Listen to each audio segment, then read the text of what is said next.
Greetings from the city of brotherly love.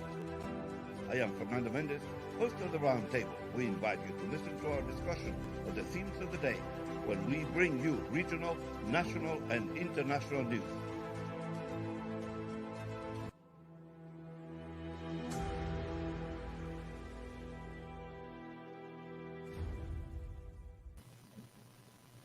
Amigos oyentes de USA Radio, están escuchando la mesa redonda de Roundtable. Desde el corazón de la ciudad del amor fraternal, from the city of brotherly love, les habla Fernando Mendez. Dani Ramos controla la máquina digital. Tenemos una invitada especial hoy. Es una artista talentosa, multifacética. Ella tiene tantos talentos que no tenemos tiempo para nombrarlos todos aquí, pero ella tendrá la oportunidad de explicarnos de qué se trata. Y ella es Arleen Ramirez.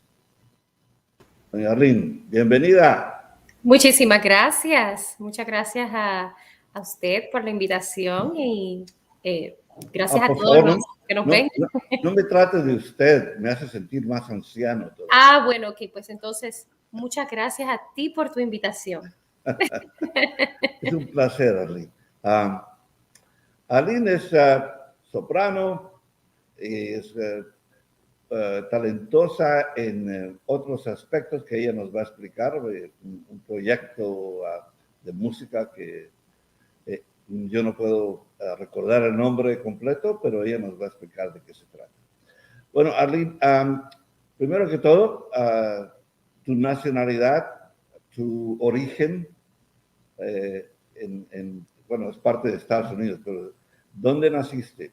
Yo nací en la hermosa isla de Boriquén, Puerto Rico. Esa es mi cuna de nacimiento. Ajá. Y luego, pero te criaste en Estados Unidos, aquí en mainland.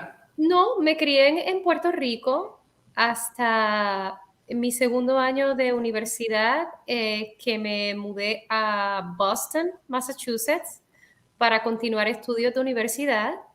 Allí estudié en el Conservatorio de Boston y por ende pues viví alrededor de 5 años en Boston, y luego entonces regresé a Puerto Rico, pero siempre tuve vínculos con Estados Unidos, o sea, con el mainland. Exacto, sí, yo caigo en el mismo error, ¿no? Separando Puerto Rico de Estados Unidos. Exacto, pero es el mainland. But that was one way I grew up. So Puerto Rico is a different entity for Latinos, and the U.S. Right, that's the idea that we have, right? But pero sí, así crecí. And then I grew up kind of like going back and forth because part of my family, by my mother's side, they lived in New York. And so in the summers when I was a child, when I grew up, I would go and visit. But living per se, I started living when I was going to college. I went to the Boston Conservatory. Then I went back to Puerto Rico.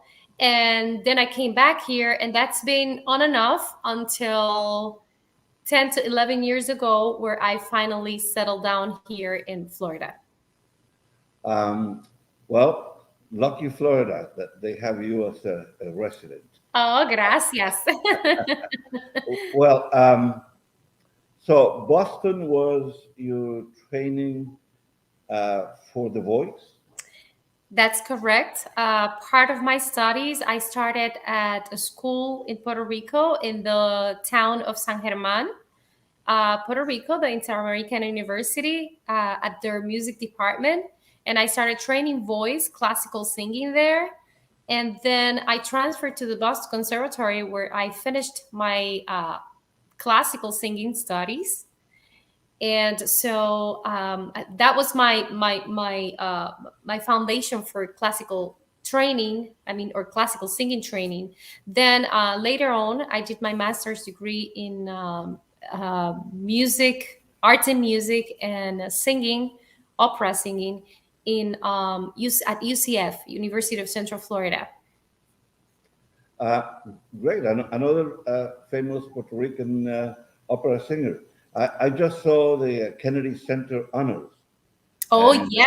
If you got a chance to see that with baritone Justino Diaz. Yes, I have been blessed enough to have been able to participate in the past in some of his workshops years ago, actually, when I was a student in Puerto Rico, and I had participated from in one of the contests from Plácido Domingo Operalia. He created that contest many years ago, and I think I was about the first few singers who participated in that contest at its beginnings. And part of the training that we would receive was to receive workshops with Justino Diaz. He is a jewel that we have in Puerto Rico. Yeah, we many people had the opportunity to meet him on television for the first time. You know, Yes. he's got a long career, but Yes.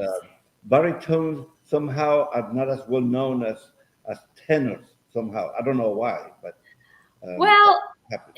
you said that they are best known as tenor. That's what you said. No, no, they are not as well known as say the Oh, yes, yes, you Pavarotti are and right. Plácido Domingo and people like that. So, Yes, you're right about that. And in part, that has to do with the roles in opera, mhm, their operatic roles. The lead roles are usually given to the tenors, although there are a few operas, such as The Barber of Seville, which the baritone is the star of the right. opera. But that's part of the reason is because of the way that the operas are, are made. Hmm. Which one is the aria they played during the tribute to him? Is a Matadora aria? El Matador.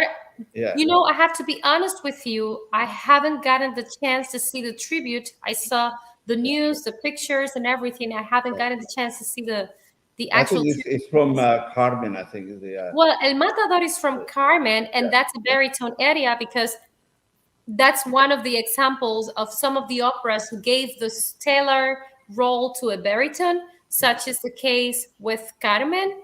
Although he was not the lead, like he's not the main character, but he was such a strong character in that opera that he became sort of like the. It was better known that Don Jose, the Matador. yeah, right, right. Well, going in reverse because I usually tend to do things upside down. Um, so I would like to You're an find out. artist then. You're an artist then. I would like to find out how and when you realized that you wanted to be an opera singer. Well, the operatic singing came to my life. I always say it was more of an accident. I didn't pursue it. I knew that I loved singing ever since I was a child, but I always saw myself more as a musician, sort of well-rounded musician in the sense that I actually came to fulfill that by doing many different things. But I love songwriting. I used to love instruments. I used to play the cello. I used to I played a little bit of piano. And so I didn't see myself as an operatic or as pursuing operatic singing per se. It all came by accident. I used to imitate opera singers though. So I had that way of singing. It was natural to me. It came natural. And so I remember myself in high school, kind of like imitating opera singers, and my peers, my classmates, they would ask me for more. Oh my God, how did you do that? I'm like, I don't know, I just did it.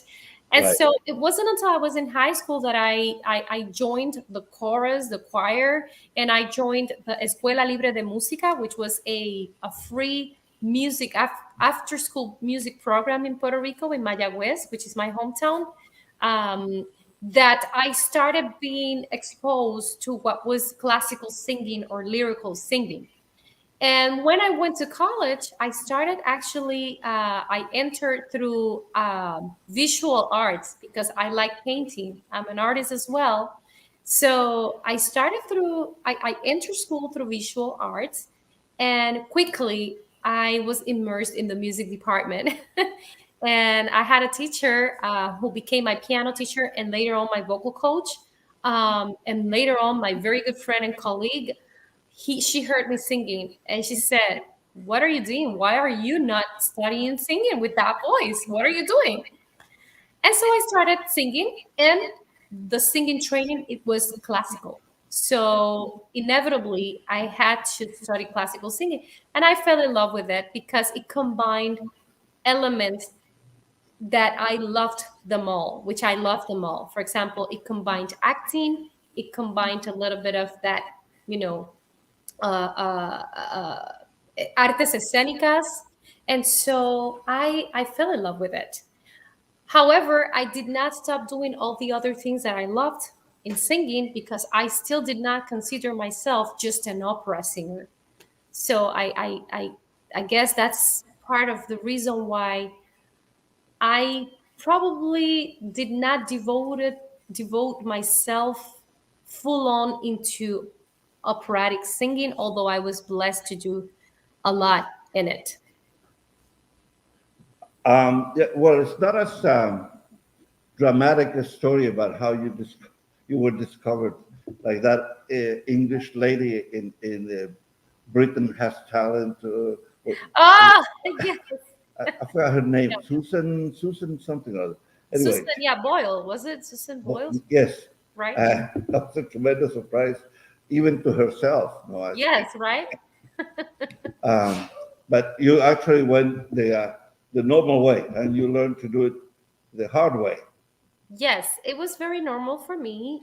And then I developed a discipline, which I fell in love with too, because I discovered that I am a person who loves challenges.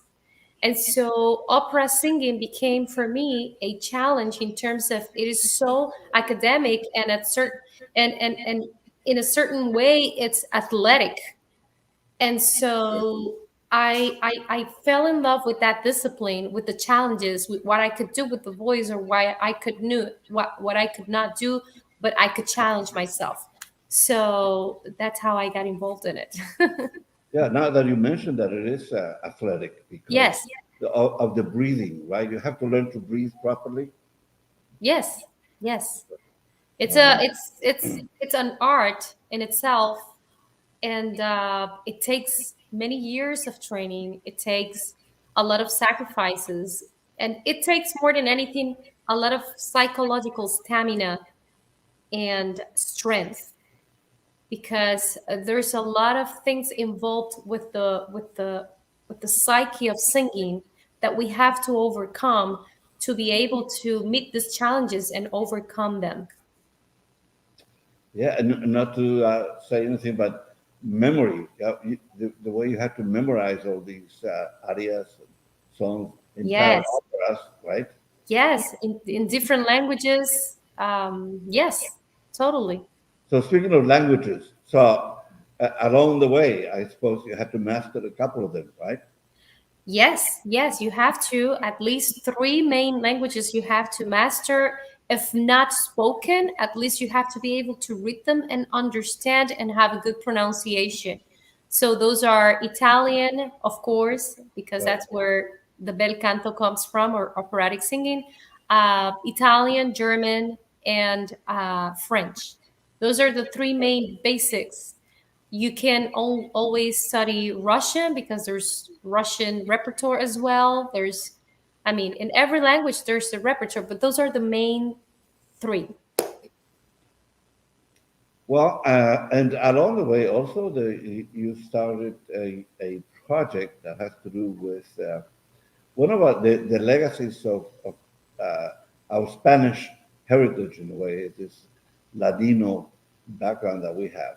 So you want to, I want to address that. We're going to take a very brief pause here in Usa la Radio. Estamos en compañía de la soprano Arleen Ramirez, nacida en Puerto Rico y cuya carrera se ha desarrollado aquí en Estados Unidos. Y vamos a averiguar qué influencias tuviste temprano cuando estabas pensando en convertirte en soprano para la ópera.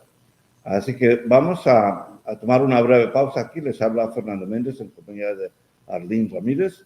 Dani Ramos controla la máquina digital. Regresamos en un minuto. It takes less than 1 minute to find out if you may have prediabetes. You can do it here. But I get it, you're busy, and busy people can't have prediabetes. I read that wrong. They can, okay? Just go to the site. Toma menos de 1 minuto saber si está usted en riesgo de padecer prediabetes. Puede averiguarlo aquí. Visite esta página. Señores oyentes de Usa la Radio, estamos aquí de nuevo con su programa La Mesa Redonda de Roundtable, desde el corazón de la ciudad del amor fraternal. From the City of Brotherly Love, les habla Fernando Mendez. Dani Ramos controla la máquina digital y estamos en compañía de una persona de un talento impresionante, la soprano Arleen Ramirez, nacida en Puerto Rico y cuya carrera la ha llevado por todo el mundo. Bueno, quería preguntarte sobre las tempranas influencias. Tú dijiste que estabas imitando a las cantantes, a las sopranos de cierta época. ¿Qué nombres recuerdas de los que estabas imitando? Pues mire, fíjese, me han hecho esta pregunta antes y yo siempre, ¿quiere que lo diga en español o en inglés? Igual da lo mismo, pero... Igual, da igual, ok. Bueno, pues yo siempre cuento que realmente cuando yo estaba creciendo, digamos, antes de la high school, yo sí me crié en un ambiente muy musical. Mi familia por parte de madre son muy musicales. Tengo tíos que tocan guitarra, tengo tíos que en Puerto Rico, un tío que fue cantante de música folclórica, cantaba aguinaldos, trova.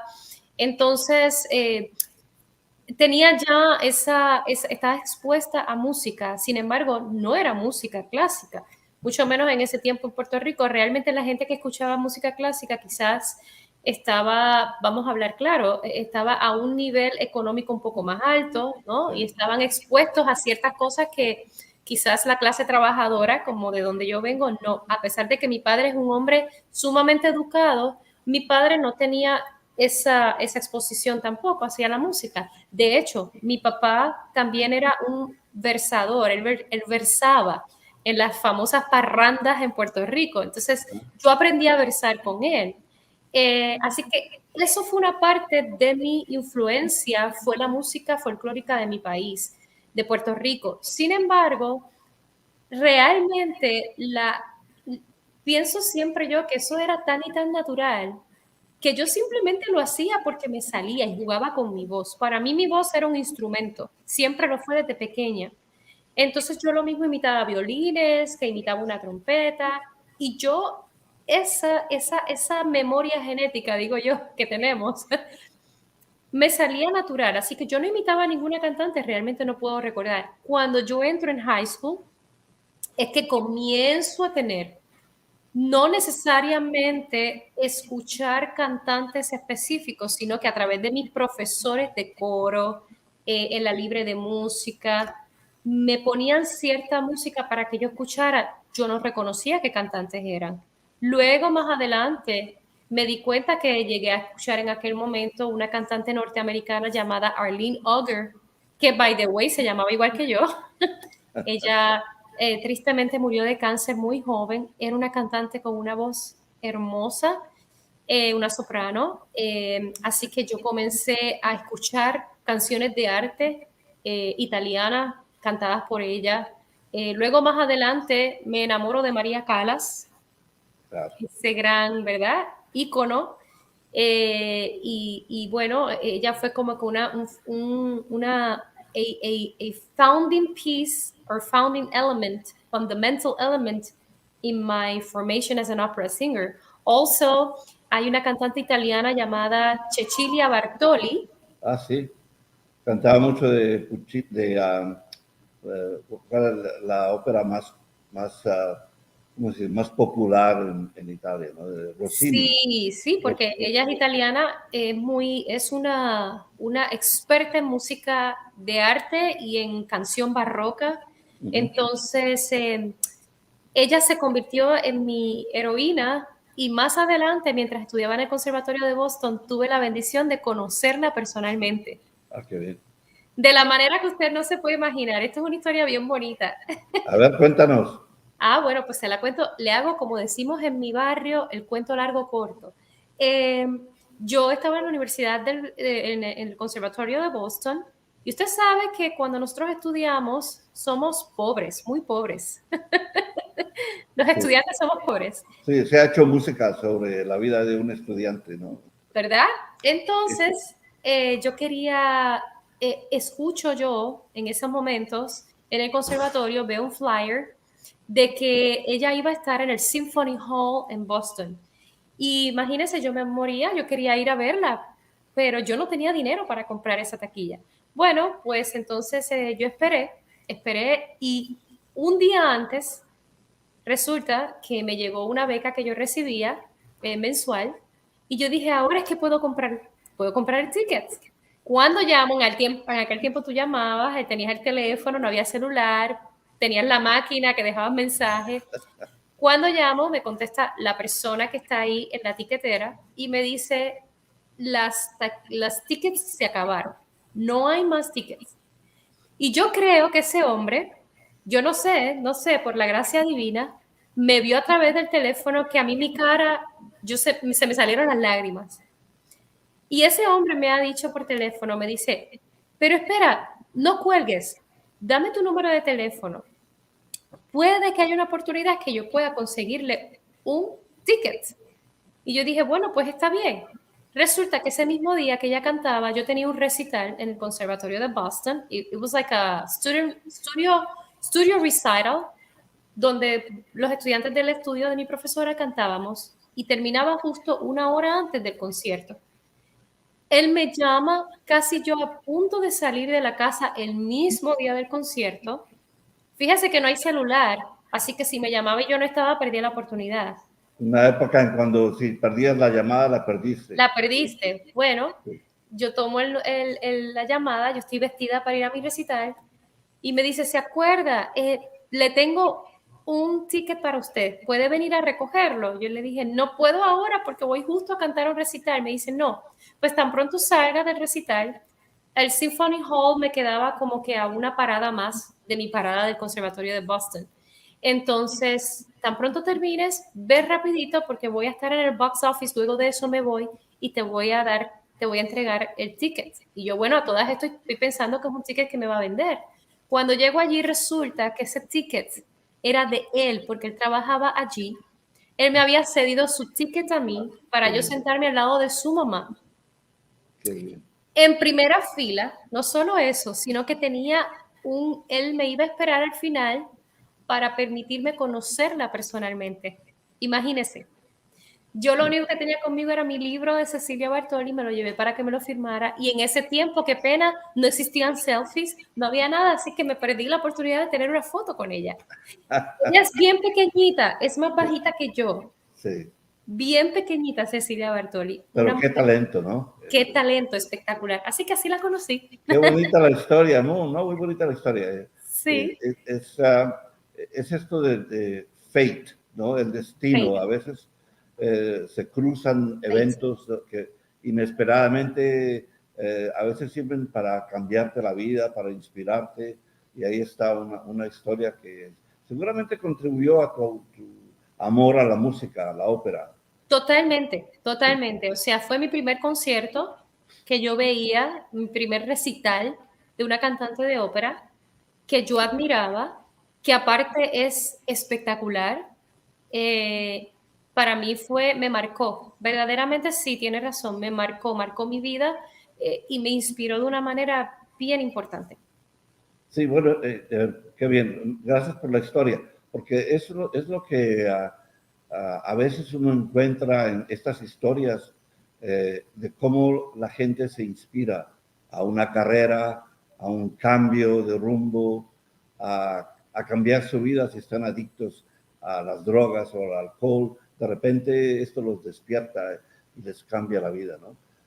Y si uno lleva una vida normal y está buscando inspiración, ahí está una carrera que probablemente sin darse cuenta, Cecilia Bartoli contribuyó a que te convirtieras en soprano.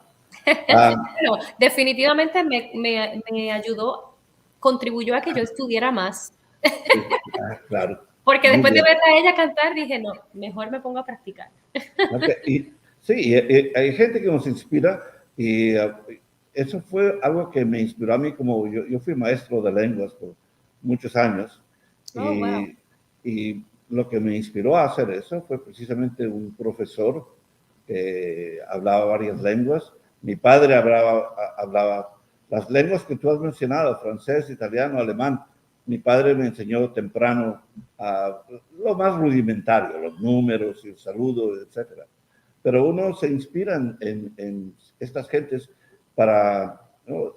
Uno no sabe para dónde va la vida, los caminos que nos conducen a una carrera, a pasar nuestras vidas dedicados en tu caso, al instrumento de tu voz. Así es. Sí, me gusta esto porque es educativo, ¿no? Uno se da cuenta sin saber cómo ni cuándo, de repente encuentras algo que cambia tu vida. Y ahí está, en este caso, algo muy interesante. Esto le pasa a muchos escritores, poetas, músicos, que de repente conocen a una persona que los lleva por el camino correcto. Y siempre hace falta la inspiración. Ahora tú enseñas también, ¿no? Eso es correcto. Yes, I am also a singing teacher, and I've been teacher for more than a decade, probably almost 20 years. Wow. I've been teaching singing privately, like as a private instructor, as well as a professor at an university. So I've been able to teach all levels, all ages. Although I love working specifically with youth and adults, and that has been part of a very important part of my I would say my philosophy as an artist, because everything I do in music, I do it from an educational standpoint of view, because I love to educate. I love to do everything that I do. I like to take it from an educational perspective. I think that music and arts is one of the best, if not the best, way to educate and to learn about history, about so many things. I mean, you can teach math through singing. That's So right.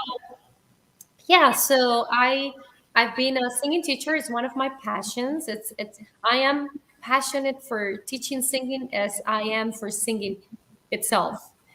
So yes, I've been a teacher, a singing teacher. I would love to hear a student's reaction when he or she realizes that you are who you are, that you have a career, that you're a famous person, and Well, what do they say?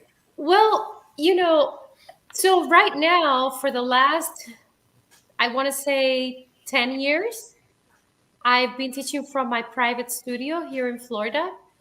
I have a selected number of students. In fact, right now, this semester has been where I've had the least amount of students, because I'm about to take a sabbatical from teaching.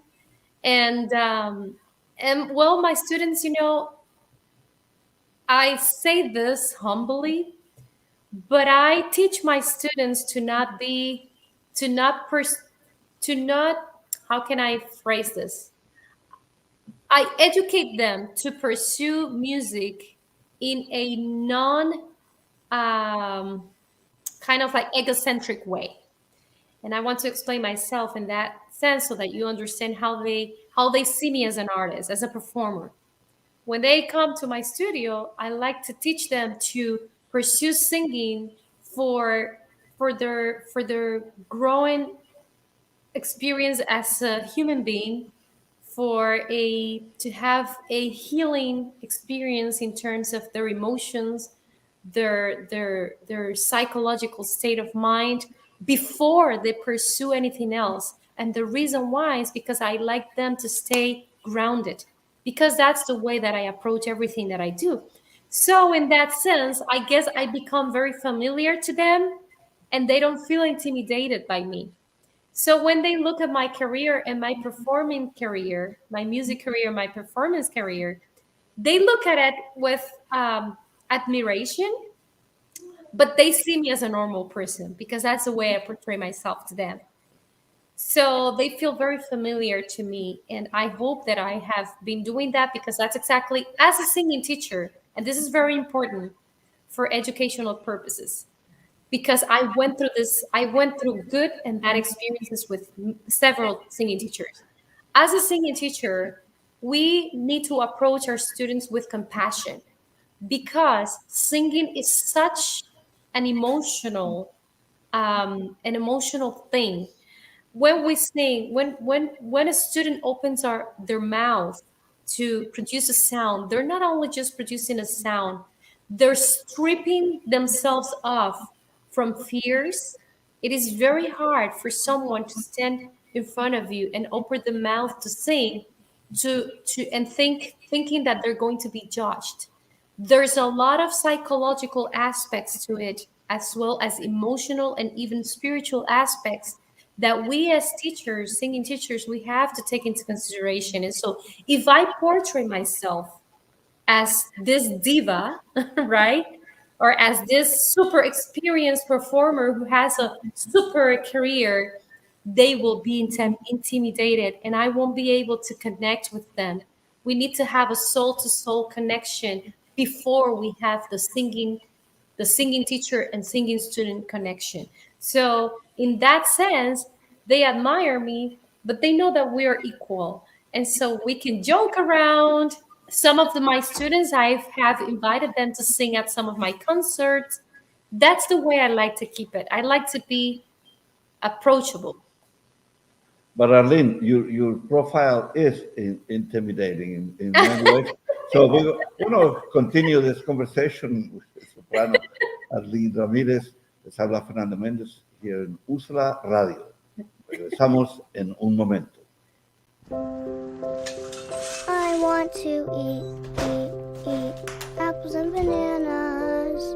I need to eat apples and bananas. Why can't I eat apples and bananas?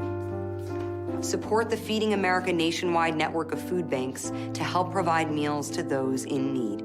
Join us at feedingamerica.org. Señoras y oyentes de Usa la Radio, estamos aquí en una conversación con la soprano Arleen Ramírez. Les habla Fernando Méndez. Dani Ramos controla la máquina digital. Bueno, yeah, we were talking about teaching, and you have sort of a spiritual approach to it, sort of to serve as an inspiration. You're saying that the students feel comfortable with the fact that you're a performer, that you have had a distinguished career, and I think as a student, I would find that helpful. That I'm not just dealing with a regular teacher, but somebody who actually has done it professionally and knows what it means and knows the struggle. Because it is a struggle, and what you say is that one of the aspects of this is to stay with it, Yes. not to lose hope, because it's Yes. not an easy career. It's not an easy thing to achieve the career that you have, for instance. So. Yes, I agree 100%. Consistency is key. And that's why I said that's not developed just through the shaping of the craft. It's developed through the shaping of our character. So it is a very hard career. And it is also a career that we can be misled easily. For example, one of the things when we have or pursue lyrical singing kind of training is that back in the days, many people thought that unless we made it to the Met, we would not have a career. Right. And that is not true. That's a myth. We can still have a career as a singer no matter what genre we're singing in, we do we are able to have a career as long as we find our niche, as long as we also are very clear on what we want and why we're doing it. Because in many instances as a singer, if we are fed into the idea that we need to be the first, in this case opera, the first soprano, leading soprano in the whole world, then we are not really having real expectations. A real expectations is to be able to sing. Where do you sing? Well, that can vary. But there are so many singers around the United States and Europe who haven't even made it to the Met, and they're making a beautiful career. And let me tell you something. In most cases, these are amazing singers whom in certain instances I dare to say that are even better and more fine singers than those who have made it to than many of those who have made it to the Met, because we have to take into consideration that this is still a business as well. Sure. So the business side of it gets in the way as well. Yeah, my father was an opera fan. I mean, way back, I mean, because we're talking about a different generation, but I learned the names of Benjamino Gigli and some of the early well-known tenors through my father. He would make me listen to them. But you're right. That very few, there are very few singers, professional singers, who reach the level of Pavarotti and Plácido Domingo and other singers female singers too, like Beverly Sills or Mireia Freni. Yes. So it will be frustrating if that is your only aspiration, is to get, Right. And not only, yes, and not only because they are so great that you cannot reach their level. Of course you can. But to think that you have to do or perform or repeat their career, it's unreal. It's not realistic. And much more so when we live in an era where, and which is a good thing too, where reality, life issues have been exposed, with all of these reality shows, with social media. Everyone knows that everyone has a life. I remember I used to tell one of my students, you can aim for this and that, but life happens. What if you get married? What if you have children? How can you be flexible enough to be able to accommodate your new circumstances to being a singer? Such is my case. I started having children when I was young. How did I manage? How have I managed to have more than 20 years of music career? Because I've been flexible enough, but also I knew that I would be able to do that because I was not just an opera singer. I did not just train for classical singing, but I do many other things that allow me to stay, to stay in music doing different other things, which happen to fulfill my heart because I love them too. So we Right, have so- to be very flexible with this. Oh, absolutely. So I can see your perspective as a teacher, trying to help people have the right values about whatever choice of career. It doesn't matter, because the same thing would apply to sports. You Yes. can be a great soccer player, but very few make it to a professional level. Yes. And so here we are talking about the arts in a different way. And also, I want to explore another interesting theme that you sort of mentioned in passing. The fact that music doesn't require translation. It doesn't matter what language it is. It helps us to be in touch with each other, especially in times like this, because the big elephant in the room here is COVID. So many Yeah. of us are doing this Zoom interviews, in this case, because necessarily because of geography, but we're doing it in general because of COVID. So life throws you certain curves. You have to deal with them. Yeah. Flexibility is very important in an ever-changing world, especially nowadays. And certainly the way that we approached classical singing uh, not even 20 years ago is the same way that we approach classical singing nowadays. Nobody ever thought that classical singers would be given a concert through Zoom or Right. through Facebook. And if it's true that the experience is never the same, I've always told people, if you want to experience the true lyrical singing, you have to go and watch it live. I remember I was lately. This was one of my last uh, interventions in opera per se. I was an artist in residence for Opera Orlando, and as an artist in residence, I was also working as an educator, and I would go as to teach. It was at a community outreach, and I would go to teach children about opera, and you have to see the children's face and even their teachers. These are minority communities, okay? People who have never been to an opera, not even close to an opera singer or any type of classical or high level singing, you would have to see the faces of these beautiful souls when I opened my mouth to sing. So there was not a screen in between. There was not even, I wasn't even on stage. So I was close to them.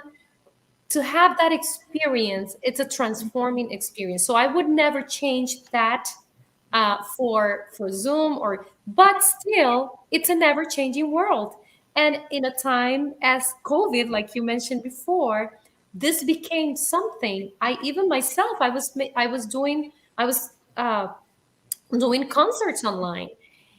This become yet another tool where people are still connected to the art, to the music, and to the singing in this case.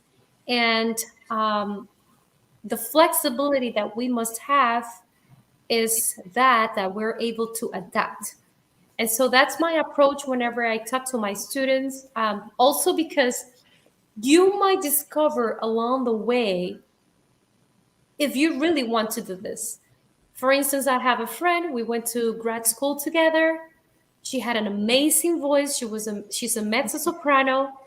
She's a pianist as well. So she was a well-rounded pianist, concert pianist, and a singer as well. Amazing, very accomplished. When we graduated from our master's degree, she discovered that she no longer wanted to pursue singing.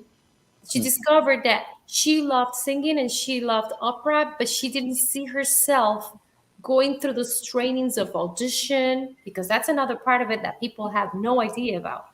Auditions, just the putting herself out there at the time to see if she was fit for a character or not, for a role. So she ended up working for the Chicago Opera Theater as say she was a talent scout and also an accompanist.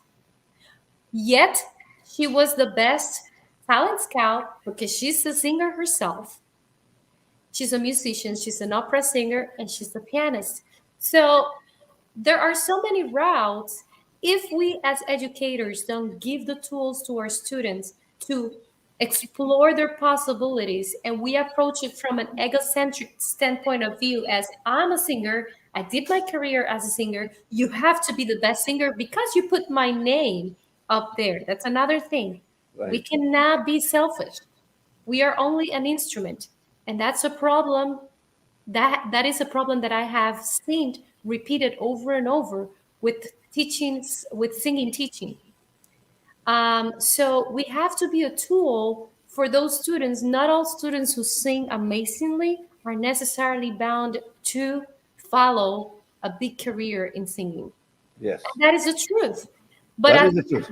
yes, as long as you can still nurture that gift and use it in some sort of way that will bring joy to others and bring light into the world, then you have fulfilled your purpose. Yes, there's another aspect to that too. People who are discovered late in life. We talk about Susan Boyle in England, and she's not the only example. There are probably hundreds of them. But you talk about auditions and how difficult it is. It's like for actors and actresses, the same thing too. The auditions, nobody knows how many times they struggle before they found the big role. Oh, yes. So we're going to continue this conversation. It gets more interesting the more I talk to you. Estamos en una conversación con Arleen Ramírez, una soprano, nacida en Puerto Rico, cuya carrera internacional. Es impresionante. Es un placer de veras esta entrevista. Señores oyentes, están escuchando la mesa redonda de Roundtable. Les habla Fernando Mendez, Dani Ramos contra la máquina digital. Regresamos en un momento. I want to eat apples and bananas. I need to eat apples and bananas. Why can't I eat apples and bananas? Support the Feeding America nationwide network of food banks to help provide meals to those in need. Join us at feedingamerica.org.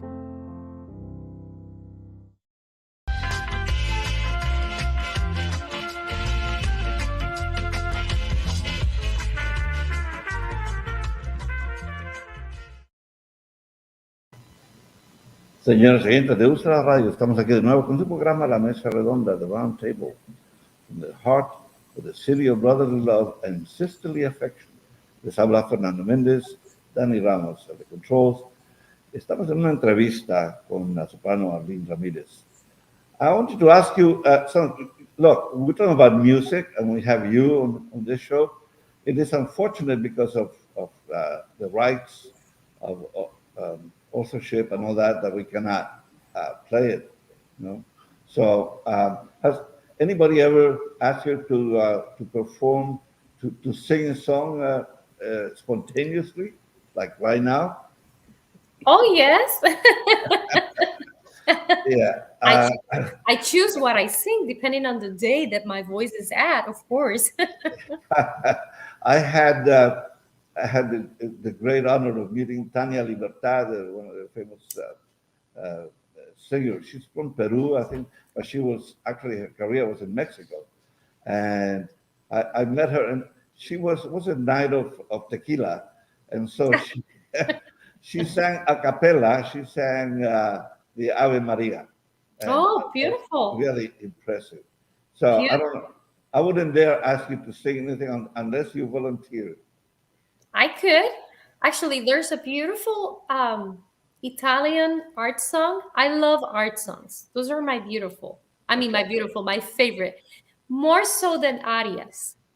And there are so many beautiful art songs. But this is a very well-known art song in Italian. And it's from a book. Now, since we're talking about teaching, Right. It's from a book that all classical singing students and teachers know very well, because it's the first book for students who are aspiring to be lyrical singers. Right. And this book is called 24 Italian Arias. Oh, wow. And there's this song, Se tu mami. Just a piece of it I'm going to sing. Okay. I don't even know if I will sing it in the right pitch, but I'll try. There are no music critics here. Se tu mami, se tu sospiri sol per me, gentil pastor,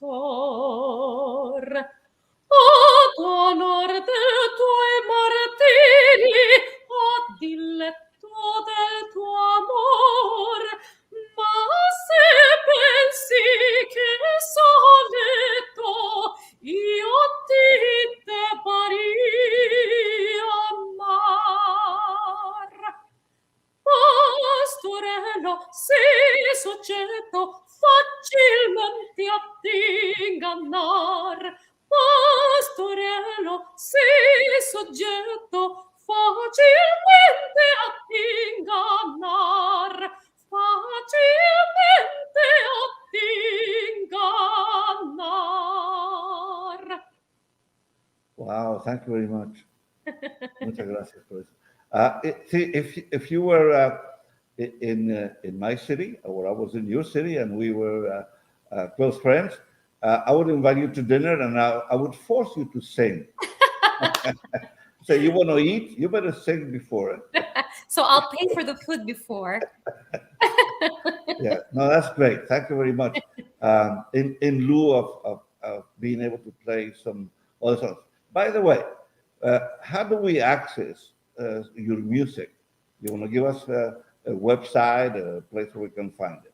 Yes, so you can access, first of all, you can access all of the projects that I'm working on and my career and gallery and all of the things through my website, which is www.arleenramirez.com.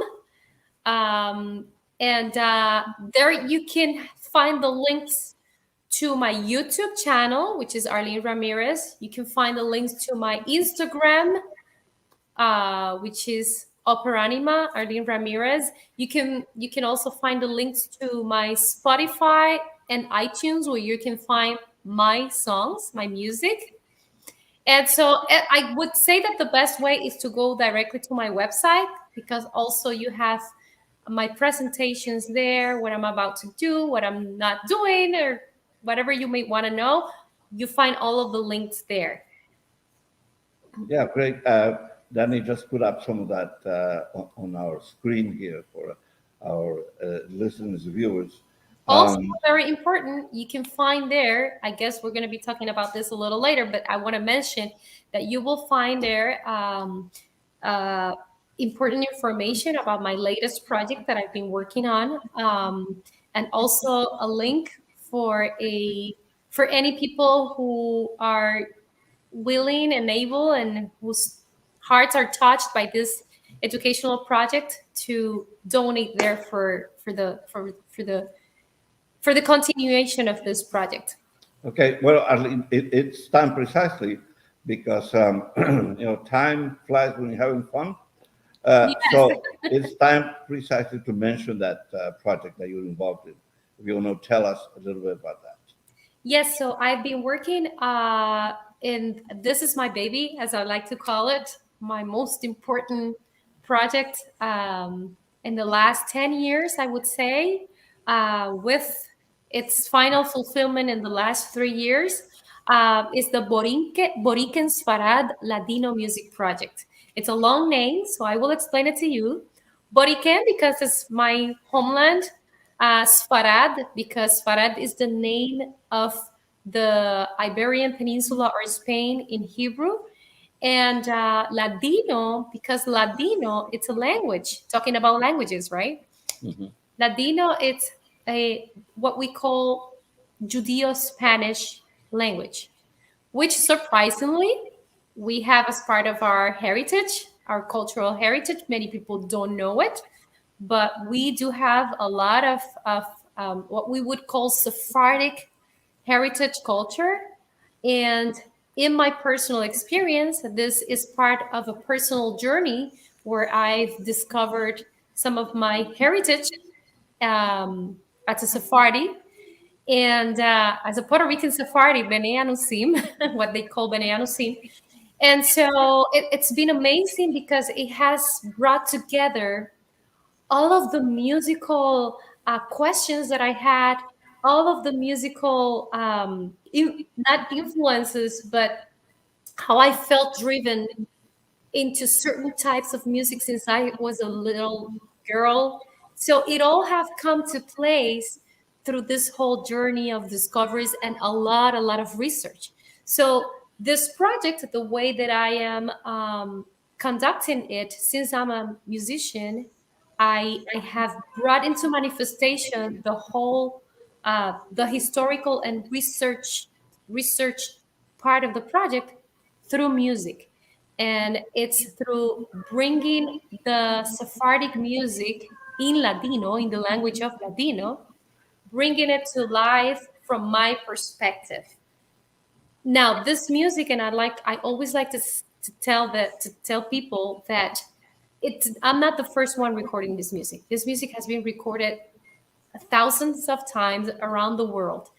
But I dare to say that I know that I am the only Puerto Rican Caribbean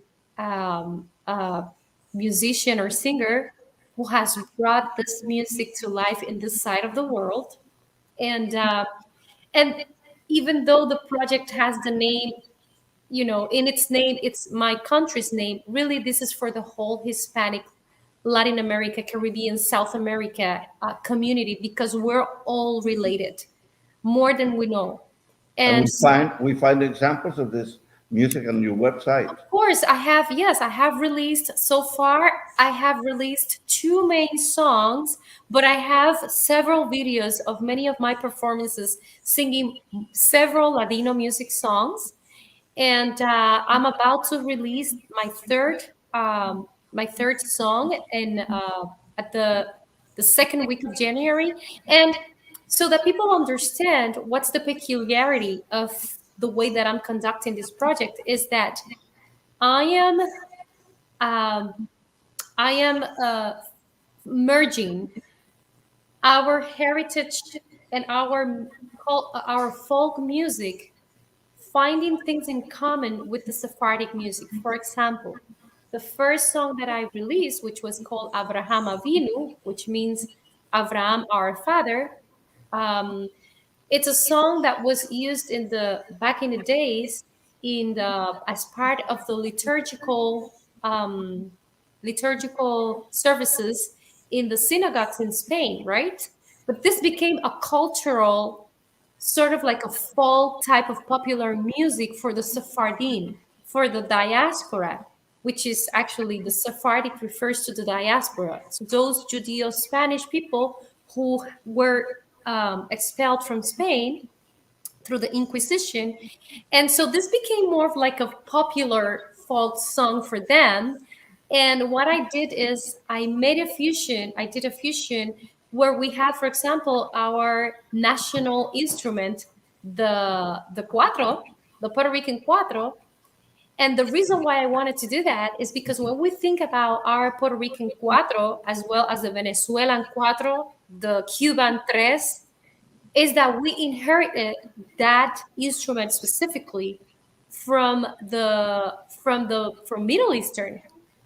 And so we can see the influence very close, very strong, I want to say, in our culture, those Sephardic, even influencia mora and all of that. It's very strong in our culture. And so it's been amazing because all of a sudden, people are approaching me, telling me, oh, I do remember that my mom used to tell me, oh, I do remember that my grandmother used to tell me such and such. And so they're reconnecting with a part of their history that has been either hidden or that they did not know about. Well, Arleen, I would like to dedicate a whole show to exploring this Ladino influence, to perhaps even impose on you again to give us a little sample Oh, I would love to. of what it is, and to hear the sounds from your own voice about how this music is in the air for us. I mean, we inherited this, and as you say, through the instruments, but also through the songs and all that we remember from our childhood, maybe. And much more so, and you would understand this as a languages educator. We have no idea how many words we have inherited that are Ladino words that we used up until today in our Hispanic uh, culture and language. Many of the food that we consume, many of the folk food from every country that we have repeated from one country to the other that are strictly Sephardic heritage. And I was fascinated when I first started doing this research. I was fascinated by certain words that I still use that are very much used in my family, that are even not used anymore in many other parts of Puerto Rico.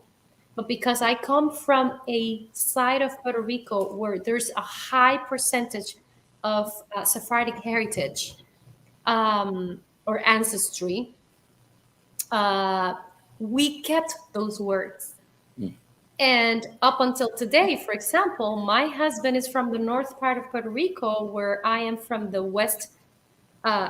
northwest part of Puerto Rico. And many instances, he would tell me, "You use such weird words." I don't know what you're talking about. Little did I know that these are specific Ladino words that we use up until today. Well, Arleen, I'm extremely grateful for your visit to our show, and I look forward to really have a whole show exploring the music and the language of the Latinos. So, Of course. Thank you again for being with us today. Thank you so much for your invitation. Thank you. I had a lot of fun. No, you too. Merry Christmas. Thank you. Same to you. Bye-bye. Señores oyentes de USA la Radio, hemos llegado al final de este programa. Se despide Fernando Mendez. Estuvimos en compañía de la soprano Arleen Ramirez y le agradecemos mucho su visita el día de hoy. Dani Ramos controló la máquina digital. Los esperamos a ustedes. Hasta la próxima. Greetings from the city of brotherly love. I am Fernando Mendez, host of the Roundtable. We invite you to listen to our discussion of the themes of the day when we bring you regional, national, and international news.